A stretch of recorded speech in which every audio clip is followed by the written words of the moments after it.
This week on Matt from the Past Recommends, we're going to be celebrating the 40th anniversary of one of my all-time favorite shows of its genre, and and my second favorite interpretation of a classic legend brought to screen. I'm talking about the series Robin of Sherwood, which was a American British co-production, which added a great deal to the Robin Hood lore that's been subsequently ripped off by most film adaptations that came after it, but none have matched the charm of this show. And the best part is, like all of my recommends, you can watch it for free. It's available on Tubi. Just go there and look for Robin of Sherwood. This show is like if you cross the Robin Hood legends with your typical 1980s Dungeons and Dragons session. It takes place in dark forests that's atmosphere is actually added to by the 16mm film they shot on, which has a high grain factor, but it actually adds to the atmosphere. Robin is not a nobleman. They go back to the source of the Robin Hood legends for this, in that he's just a peasant. Although the Dungeons and Dragons influences will start to be seen almost immediately, as Robin's father was guardian of a magic arrow. Also, Prince John, Sheriff of Nottingham, Sir Guy of Gisborne, they're all in league with, like, evil witches and stuff. So Robin is actually recruited by a wizard named Herne the Hunter, who is like, kingdom being usurped by a prince who's using witchcraft. Yeah, Robin, could you do something about that, please? Yeah.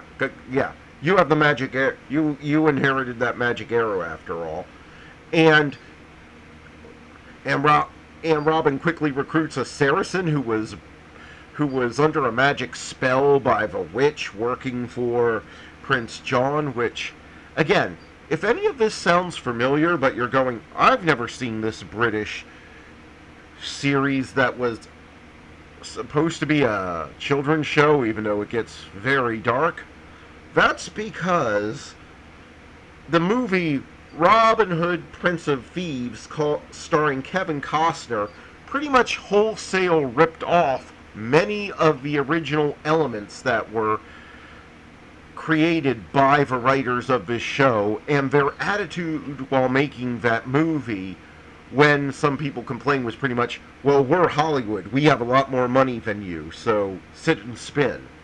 And a lot of adaptations since then have taken these elements, thinking that they're taking them from Prince of Thieves, but are actually taking them from Robin of Sherwood. So, yeah, it's a show that had a lot more influence than most people realize, and that it recontextualized a lot of the Robin Hood mythos and made it sort of a magical quest, and it becomes medieval fantasy, sort of gritty medieval fantasy, which is sort of why it's the only screen adaptation of the Robin Hood legend that I really watch regularly, in addition to the Errol Flynn 1938 film, The Adventures of Robin Hood. And I think that's because the Adventures of they each do what they set out to do perfectly, so there's no need for any other adaptation, at least in my book. They did the medieval The Adventures of Robin Hood did the, medieval adventure storybook with bright watercolored, illustrations better than anyone possibly could. So other adaptations haven't really gotten me interested. And then this sort of did a gritty retelling where peasants are slaughtered by the sheriff of Nottingham, houses are set on fire. The merry men are a gang of criminals chased into the woods who look like they live in the woods, while adding magic and fantasy elements to the story better than anyone else. This show is just dripping with atmosphere, and that comes down even to the score, which is one of my favorite scores of all time. It's so understated, yet it adds so much atmosphere. And there's a sense of adventure to it, but there's also a sense of melancholy that matches what's going on in the story, where Robin and his men are just barely hanging on to the point where Robin Hood actually dies. Yes, there are actually two Robin Hoods in this show, and the first was actually married to Maid Marian, who he teaches archery and stuff, because I guess the dungeon master decided they're allowed to have two archers in there at party.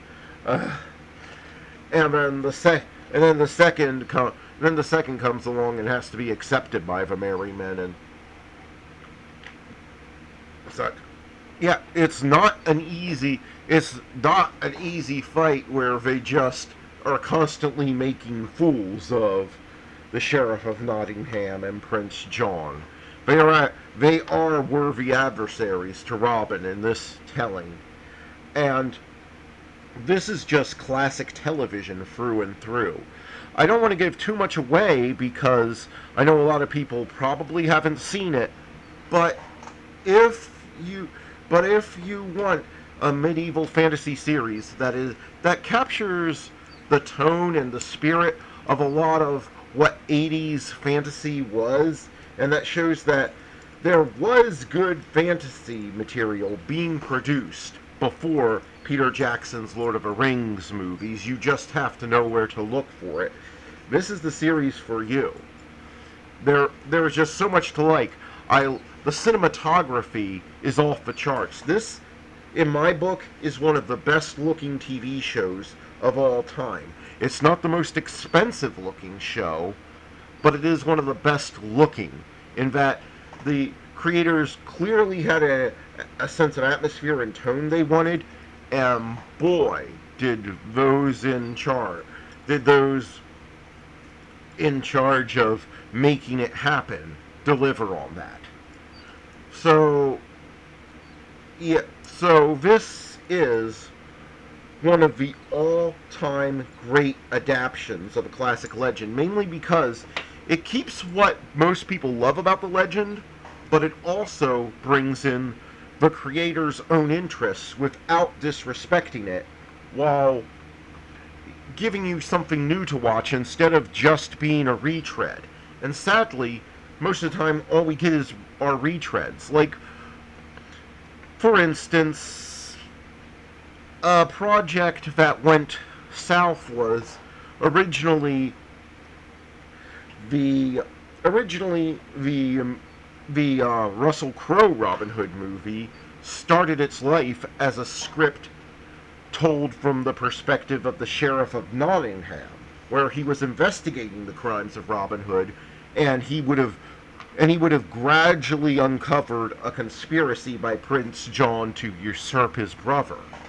That would have been a cool new take, but instead we got typical mid-2010s action movie once Russell Crowe joined up, and Robin Hood became the focus once again of the movie. This is one of those rare adaptations of a classic source material that dares to do something new while respecting the source material, and it is so much better for it. Even if you didn't grow up with this isn't just kids stuff. I know in the 80s it was marketed as a kids show, but it's not just kids stuff. You will not regret watching Robin of Sherwood, so check it out on Tubi, and I'll see you next week.